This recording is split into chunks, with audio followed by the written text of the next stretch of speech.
It all started while I was growing up. My mother, an office assistant at a local doctor's office, couldn't really afford a daycare for me. And as such, after school, I would be picked up on one of her breaks from work and promptly brought back to her work to finish out the day with her. The doctor who ran the office had a daughter, and while he had the money for a daycare service, he was incredibly stingy. Go figure. And usually had her come to the office after school too. Her name was Alyssa, and because we would both be stuck in an office together for at least 2 to 3 hours a day, we naturally become good friends. Elisa was a popular girl, and I was, well, the opposite of the popular boy, and she would always brush me off at school. However, at the office, she was amazing, and we talked for hours at times, playing with Star Wars action figures and even helping around the office, organizing patient files and whatnot. I remember thinking she was the most beautiful girl in the universe, and what I thought Angel would look like. She had light, milky white skin, except for her cheeks, which were just the cutest shade of light red, big beautiful brown eyes, and beautiful long mahogany brown hair that reached down to her lower back. This went on all through elementary school and the first year of middle school, and every year she would become more beautiful. Even if she was cold to me at school, she would still smile at me as long as no one saw. Needless to say, I was heartbroken when she moved away. And not long after, I moved away as well to a new state. I would often wonder what she would look like now and how she is doing. Yet, I know I'll probably never see her again. At least, the real her. It's here that my story really kicks in. I was around 13 when I started to talk with my imaginary friend. And because I felt I was a little old to be having an imaginary friend, I usually kept this to myself. She looked like Elisa in every way, although older than when I last saw her, and her eyes are an auburn red instead of brown. At the first, I would just see her out of the corner of my eye and write it off as just missing my old friend. But then one day, she talked to me and told me who she was, although I can't remember the exact words. I'll try to transcribe to the best of my ability. She showed up one night after I had just woken from a nightmare. She was sitting on the edge of my bed and stroking my hair, smiling at me. "You had a nightmare, but don't worry, I am here and I won't let anything happen to you." I was dumbstruck. "Alisa?" "You can call me that, or whatever you want. I know you have been lonely, and I'm here to make everything better. Sleep now, and know I'm right here." That night I slept like a baby. Over the next few months I learned a lot about her. She wasn't, of course, a real Elisa, and told me so flat out. She was just using the most appealing visual image from what she could read my mind as not to scare me.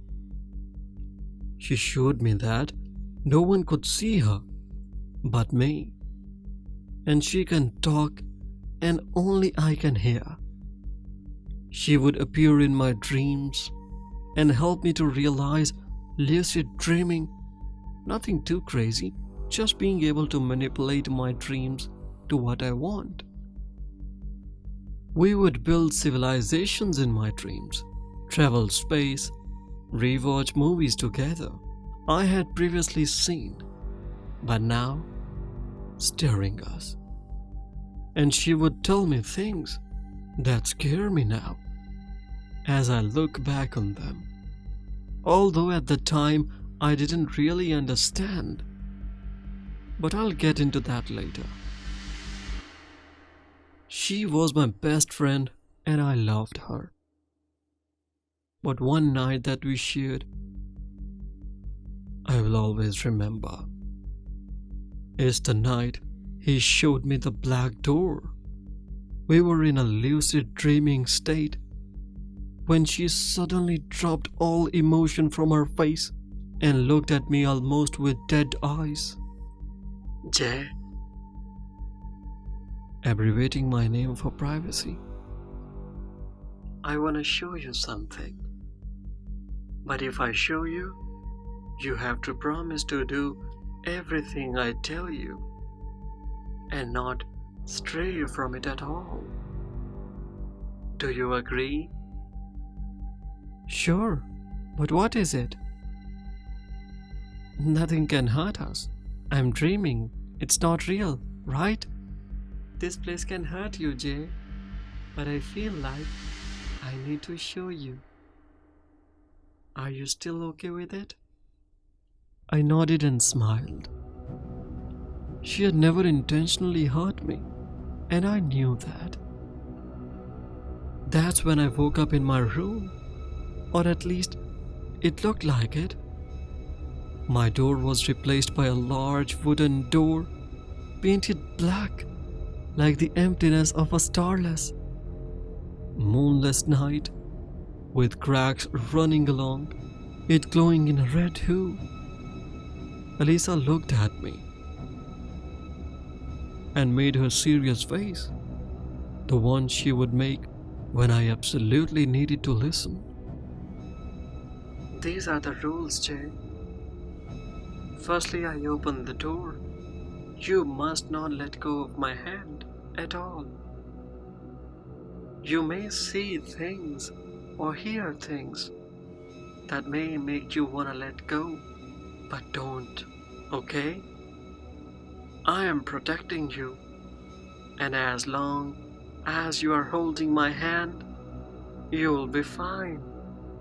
Second, you can talk to anyone or anything in there, but do not give your real name or any facts about you. Third, once we hit the gate, you cannot go further and we come back, okay? I nodded, although I was completely puzzled. She opened the door and I held on to her hand as we stepped through. What I saw has forever changed my life. Inside was a dark field with a dirt path leading through a winding forest. You couldn't see very far in front of you, but enough to see the path. She smiled at me and pointed out to the darkness. This is my home, Jay. At least before I met you. I used to live further down the road. I want to show you my old home. Come on. She said in a happy yet cautious tone. As we walked, I could see a light cutting through the darkness, illuminating a previously unseen black Victorian-style gate. As we approached, the light came into view as a large golden cube in the sky, with a road that led past the gate, lifting off the ground and going to the cube. At the base of the cube were large circular gems. Everything from diamond to ruby to sapphire, everything. That was my home before we met, Jay. But now, we can't go past the gate. It's too late. But isn't it beautiful? Yes, yes. But why did you want to show me? I don't know. It just felt like the time. As I turned to look around, I noticed a man with no face standing behind us. Elisa turned and looked afraid. This is my soul. You may ask, but you may not touch, she said to him. It just looked. I assume it had no eyes. And no, it wasn't Slender Man. It just looked at me and moved on slowly. I asked what she meant by her soul, but she never answered me. We walked back to the black door and went through, ending back in my room. After she closed it, she let go of my hand. I'm sorry, Jay. I don't know why I showed you that place. You should have never seen any of it. It's okay. I'm confused, but I'm okay. So it's no problem. Elisa stayed for a few years after that. We even went in the black door a few more times, and every time, something would change. Then she started not showing up at times. First, she'd be gone for a few hours, then days, then weeks. Soon it was months. I haven't seen her in 4 years. Well, hadn't seen her at least till today. In that time, I got a girlfriend and moved in with her, and we are doing really well. I had bought her a ring, and I planned to propose to her today at dinner. When I woke up today, I saw that my door was a black door again, and Elisa was standing in front of it. She told me that I had to go through it again. But I told her no, and that she was a figment of my imagination, that I'm just dreaming. That's when she scratched me across the leg and looked at me with burning eyes. If you're really dreaming, that won't hurt when you wake up. I'll be back, and we'll need to go through the door again. When I finally woke up, I felt a burning sensation in my leg. I have 4 large cuts across it, where she attacked me in my dream.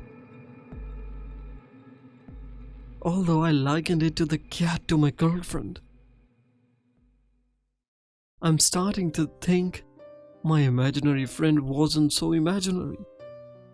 Remember those things I said that she told me that scare me now? We used to play a game in my dreams where we would make armies, lucid dreams of course, and have them fight over a map of the world we made. Think a lucid dream version of an RTS. We played the same game till one day I finally destroyed her army and got control of the civilization she had.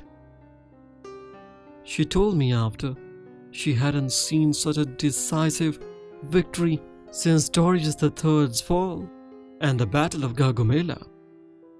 Only years after that would I be taking my history class and remember what she said.